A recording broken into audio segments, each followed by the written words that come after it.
हर बार देखा जाता है कि दिवाली पर पटाखों की बात होती है, लेकिन पटाखों का असर प्रदूषण पर कितना होता है, इस विषय पर बात करने के लिए हमारे साथ जाने माने इन्वायरमेंट एक्सपर्ट मन्नू सिंह जी हैं। मन्नू जी, बहुत बहुत स्वागत है आपको पंजाब कृषि नवोदय टाइम्स पर। धन्यवाद धन्यवाद तरुण जी। अक्सर देखा जाता है कि दिवाली आते ही पटाखों की बात होती है और फिर प्रदूषण की बात। आखिर कितना असर होता है पटाखों का प्रदूषण पर? तरुण जी देखिए, ये बात बहुत हमें वैज्ञानिक रूप से समझनी होगी कि सिर्फ दिवाली के पटाखे या सिर्फ पराली रोक देने से ये जो एयर क्वालिटी इंडेक्स जो हर साल इस समय अति विषाक्त अति विषैला हो जाता है, उससे कुछ खास बदलाव नहीं आएगा।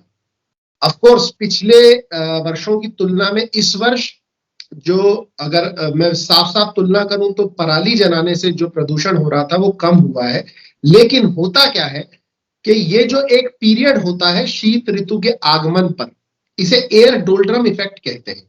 यानी होता क्या है, वायु का जो आवागमन होता है वो बहुत ही कम हो जाता है। तो ये जो एयर फ्लो जब कम हो जाता है तो जितने भी प्रदूषक एयर में निकलते हैं किसी भी ह्यूमन एक्टिविटी द्वारा, उनका डिस्पर्जल यानी वो हटते नहीं है, वो वहीं रह जाते हैं स्थायी रूप से।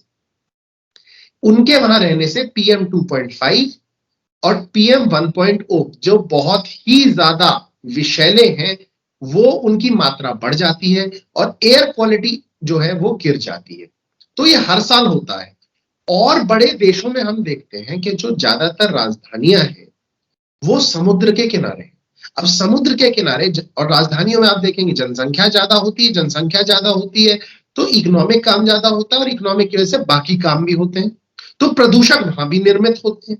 लेकिन जब भी बड़े सागर या बड़ी जलराशि के पास में कोई भी शहर होता है तो वहां पर दिन में आप देखेंगे कि सी ब्रीज चलती है और रात में लैंड ब्रीज, यानी वायु के आवागमन पर उसका कोई असर नहीं पड़ता। दिल्ली के आसपास कोई भी बड़ा जलाशय नहीं है, उससे क्या होता है कि ये सी ब्रीज और लैंड ब्रीज नहीं होती, जनसंख्या बहुत ही ज्यादा है दिल्ली NCR की। और तीसरा, इस समय ऑटोमेटिकली एयर डोल्ड्रम इफेक्ट रहता है, वायु का आवागमन बिल्कुल कम हो जाता है, जिससे हम पाते हैं कि प्रदूषक और खासकर विषैले कण 1O और 2.5 हवा में अधिक मात्रा में बढ़ जाते हैं। सर, पटाखों का क्या योगदान है इसमें? क्या प्रदूषण बढ़ता है वाकई में पटाखों से जलाने से? पटाखे जो है वो बहुत ही विषैले अणु जो है, कण जो है वो हवा में डालते हैं। तो एक तो सबसे बड़ा योगदान उसका सीधा यही है कि वायु को प्रदूषित करता है, नॉइज पोल्यूशन फैलाता है। खासकर आप देखेंगे जो स्ट्रे एनिमल्स हैं, जानवर हैं, उन पे बहुत हानिकारक प्रभाव पटाखों का होता है। लेकिन अगर मैं सिर्फ प्रदूषण की बात करूं तो हाँ, दिवाली के समय में एक अजीब ऐसा संयोग होता था पिछले वर्षों में जब एक्सट्रीमली हैजार्डस एयर हो जाती थी।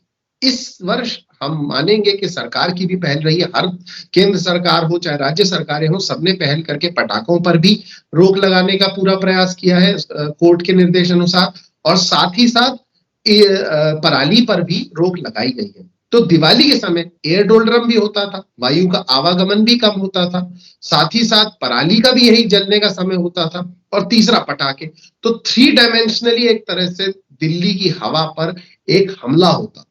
पटाखों का योगदान मैं मानता हूं इन दिनों कुछ रहेगा, लेकिन ओवरऑल जो आप देखते हैं कि शीत ऋतु में लगातार ही प्रदूषण ज्यादा है, उसके अगर जड़ में जाएंगे तो एक एयर डोल्ड्रम और दूसरा दिल्ली NCR की भारी जनसंख्या।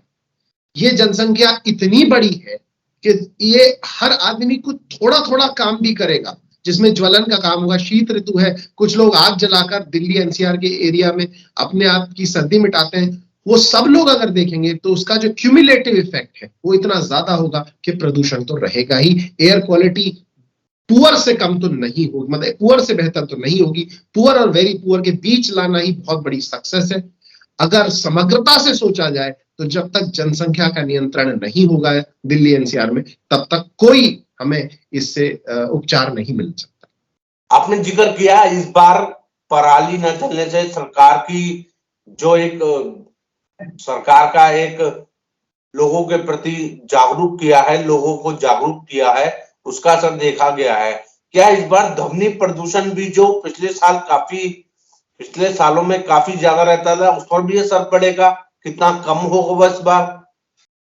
जी, ध्वनि प्रदूषण पे धीरे धीरे नियंत्रण करा जा रहा है। जो हम देख रहे हैं कि एक तरह से जिस प्रकार पहले कल्चर थी बहुत ज्यादा हॉर्न बनाने की, खासकर आप देखेंगे दक्षिण दिल्ली, साउथ दिल्ली में आप देखेंगे तो वो धीरे धीरे कम होती जा रही है। तो ये तो एक कल्चरल चेंज है, एकदम से असर इसका नहीं दिखेगा, लेकिन जितना ज्यादा जागरूक होना चाहिए उतना होना चाहिए गाड़ियों को बंद करने से। और सबसे बड़ी बात, जैसे जैसे हम इलेक्ट्रिक व्हीकल्स पे स्विच करते जा रहे हैं, अब टू व्हीलर्स बहुत इलेक्ट्रिक आ रहे हैं, कारें बहुत इलेक्ट्रिक आ रही हैं, सरकार को एक कठोर कदम उठाते हुए जितनी सरकारी गाड़ियां हैं उनको तुरंत इलेक्ट्रिक पे लाना चाहिए। तो इलेक्ट्रिक व्हीकल के आने से दो बहुत बड़ी बातें होंगी। पहला, प्रदूषण में लगभग 40% योगदान वेहिकुलर एमिशन का होता है, यानी वाहनों से निकलने वाले प्रदूषकों का। तो सबसे पहले तो वो बिल्कुल समाप्त हो जाएगा, बिल्कुल खत्म हो जाएगा। और दूसरा, इलेक्ट्रिक व्हीकल नॉइज पोल्यूशन को बिल्कुल कट डाउन कर देता है, आप माने कि ऑलमोस्ट शून्य हो जाता है। तो जैसे जैसे इलेक्ट्रिक व्हीकल्स बढ़ेंगे और जिस प्रकार तेल और डीजल की कीमतें भी बढ़ रही है, तो मेरा अनुमान है कि लोग भी आगे बढ़कर इलेक्ट्रिक व्हीकल्स लेंगे। तो उससे आप देखेंगे कि आने वाले वर्षों में जैसे जैसे हमारे कल्चर बदलेगी, इलेक्ट्रिक व्हीकल्स आएंगे, ध्वनि प्रदूषण और साथ ही साथ वायु प्रदूषण से भी हमें निजात मिलेगा। आपने जिक्र किया कि सरकारों का काफी योगदान रहा है जागरूकता फैलाने में। केंद्र सरकार का अपना योगदान है, दिल्ली सरकार ने भी एक मुहिम चालू की है, red light on engine of. क्या इसका भी असर देखा गया है कि दिल्ली में प्रदूषण पिछले सालों के मुकाबले इस बार थोड़ा कम हुआ है? बिल्कुल, जैसे मैंने बताया था कि 40% योगदान प्रदूषकों में, वायु प्रदूषकों में होता है वेहिकुलर एमिशन, यानी वाहनों द्वारा जो उत्सर्जन हो रहा है। अब अगर हम देखें कि वाहनों द्वारा भी जो रेड लाइट पे वाहन खड़े होते थे, उनका ही देखें तो 30 से 35% प्रदूषक उस समय 3 साल पहले की रिपोर्ट है अगर देखें तो उस समय निकलते थे जब रेड लाइटों पे। तो ये बहुत बड़ा स्टेप है। दूसरा, स्मॉग टावर्स लगाए जा रहे हैं, और अगर साथ ही साथ अनियंत्रित जो कंस्ट्रक्शन चल रहा है, डस्ट पार्टिकल्स को भी रोका जाए, तो स्मॉग और PM 2.5, क्योंकि जो धूल का कण होता है, डस्ट पार्टिकल, उसके आसपास प्रदूषक वो एक मैग्नेट की तरह होता है, चुंबक की तरह, उसके आसपास प्रदूषक एकदम लिपट जाते हैं और वो बहुत घातक होते हैं। अगर ये सब तीनों चीजों पे सरकार ऐसे ही एक तरह से प्रोएक्टिव वे में काम करती रहेगी तो बिल्कुल हम इस प्रदूषण रूपी दानव से मुक्ति पा पाएंगे। मनु जी, आपका इंटरव्यू करने से पहले मैं पढ़ रहा था कहीं कि अगर इस बार आधे भी पटाखे जले तो प्रदूषण और स्थिति में वायु की गुणवत्ता और खराब हो सकती है। कितना सही है ये? देखिए, मैं फिर एक बात कहूंगा कि पटाखे चले ना चले, ये इफेक्ट महज 3-4 दिन का होगा। 3-4 दिन बाद फिर वायु का आवागमन थोड़ा सा बेटर होगा, तो या वर्षा अगर हल्की सी भी आ गई तो हट जाएगा। हमें अगर जो प्लानिंग करनी है वो सिर्फ पटाखों को पटाखे रोकने चाहिए, लेकिन सिर्फ पटाखों को अगर आप मानेंगे कि यही मूल है इस समस्या का तो गलत होगा। या पराली ही मूल है। मूल मैंने बताया सबसे बड़ी प्रॉब्लम है यहाँ की इतनी बड़ी जनसंख्या, और दूसरा वेहिकुलर एमिशन, अनियंत्रित कंस्ट्रक्शन, चौथे पे पराली और पांचवे पे पटाखे। पटाखे एक हफ्ते से ज्यादा आप नहीं देख पाएंगे कि लोग चला रहे हैं, पहले भी नहीं चलाते थे। जी जी जी जी। तो पटाखों का योगदान और प्रदूषण, ये जो एयर क्वालिटी है, ये पूरी फरवरी तक आप देखेंगे कि नीचे ऊपर होती रहेगी, लेकिन पुअर ही रहेगी।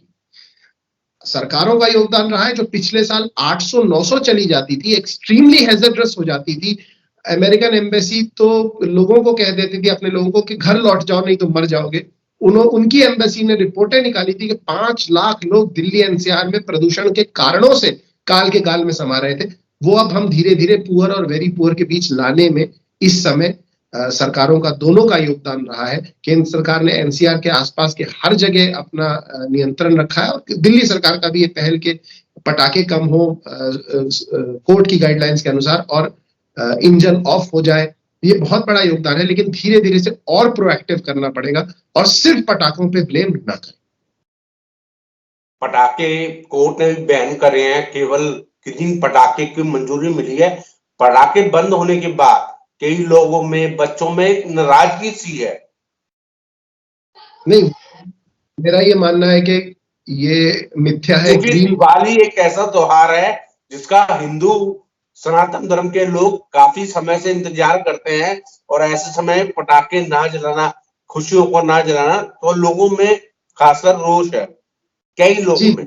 जी नहीं, वो रोष का कारण है, वो कल्चरल फैक्टर है। खैर, मैं एनवायरमेंटलिस्ट हूं तो मैं कल्चरल फैक्टर में इतना नहीं जाऊंगा, लेकिन हाँ, हमें लोगों से मेरी एक अपील रहेगी कि हम सब अपने बच्चों के भविष्य के लिए इकोनॉमिक कुछ छोड़ के जाते हैं कि ये हमने उनके लिए एफडी कराई, उनका भविष्य अच्छा रहा, ये उनके एजुकेशन के लिए। अगर जान नहीं रहेगी तो क्या भविष्य? सबसे आवश्यक है बच्चों के स्वास्थ्य के बारे में सोचना और उसी प्रकार की संस्कृति का निर्माण करना। पुराने ढर्रे की संस्कृति को हमें छोड़ना होगा। अगर बच्चे ही हमारे, उनके जो फेफड़े हैं, उनका जो रक्तचाप है वो ही अनियंत्रित रहेगा, फेफड़ों को नुकसान होगा, दिल की बीमारियां रहेंगी, तो कोई हम एफडीओ से उनको कोई लाभ नहीं होने वाला, उनके एजुकेशन से उनको कोई लाभ नहीं होने वाला।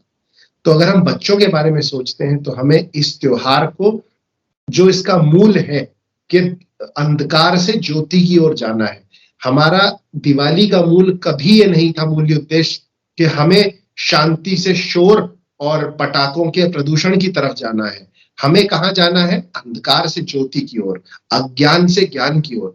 तो मेरी अपील लोगों से रहेगी, मैं नहीं चाहता कि इसमें सरकारी डंडा लगे, मैं खुद ये चाहता हूं कि अभिव्यक्ति की स्वतंत्रता है और जैसे लोग चाहे वैसे, लेकिन लोगों को सोचना होगा कि हम अपने बच्चों के लिए कैसी धरती, कैसा दिल्ली, कैसा एनसीआर छोड़ के जा रहे हैं।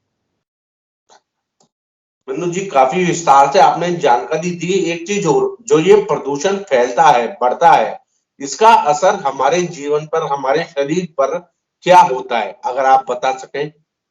बिल्कुल, देखिए, सबसे पहले जो भी प्रदूषक कण है, हम सीधे तौर पर सांस से रिलेटेड जो भी बीमारियां हैं, 28 प्रकार की बीमारियां, एलर्जी से लेके और फेफड़ों के कंप्लीट ब्रेकडाउन तक बीमारियां होती हैं। उसके साथ जब ये रक्त कोशिकाओं में चला जाता है तो रक्तचाप को प्रभावित करता है, हृदय गति को अनियंत्रित कर देता है, हृदय को नुकसान पहुंचाता है, आपकी आंखों को बहुत ज्यादा नुकसान पहुंचाता है।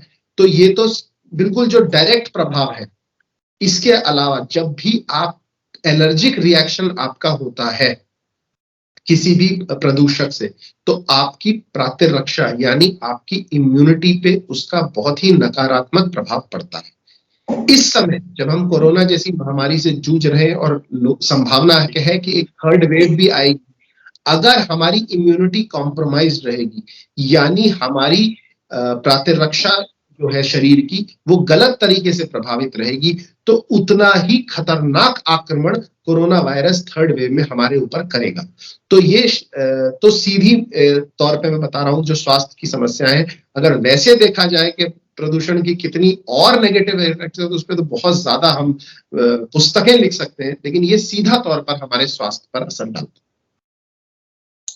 बहुत विस्तार से आपने जानकारी दी। आपको पंजाब केसरी टीवी और नवोदय टाइम्स की तरफ से दीपावली की हार्दिक शुभकामनाएं, और बहुत बहुत शुक्रिया हमसे बातचीत करने के लिए। आपको भी तरुण जी, बहुत धन्यवाद।